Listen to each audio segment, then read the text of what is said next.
উপরে মজবুত হইয়া চলার তৌফিক দান করেন, আমিন। আলহামদুলিল্লাহি রাব্বিল আলামিন, ওয়াসসালাতু ওয়াসসালামু আলা সাইয়্যিদিল আমবিয়াই ওয়াল মুরসালিন ওয়া আলা আলিহি ওয়া আসহাবিহি আজমাইন। ইয়া আরহামার রাহিমিন,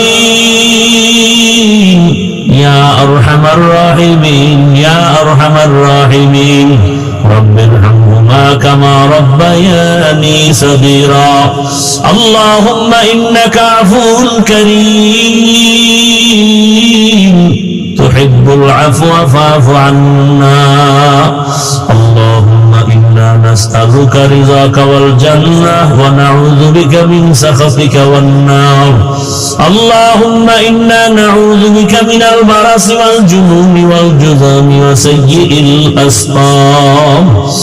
يا الله কুদরতের নজর দিয়ে দেখেন বাড়িওয়ালাদের সব দরজা বন্ধ হয়ে গেছে, আপনার রহমতের দরজা বন্ধ নাই। আমরা গুনাহগারেরাই গভীর রাতে হাজির। ওলামায়ে কেরাম, মুরব্বী, হাজী সাহেব, যুবক, ছাত্র, পর্দার আড়ালের মা বোনেরা, গুনার কারণে ফিরাইয়া দিয়েন না রে আল্লাহ।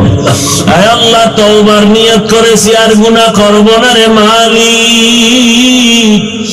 আর দাড়ি কাটবো না, নামাজ ছাড়বো না, বেপরদায় চলবো না, মা বাবার সাথে বেয়াদবি করবো না। মা বাবার দোয়া, শিক্ষকের দোয়া, উলামায়ে কেরামের দোয়া নিয়ে নবীর সুন্নাত অনুযায়ী চলবো। আমাদের তওবা কবুল করে নেন, জীবনের গুনাহ মাফ করে দেন। আয় আল্লাহ।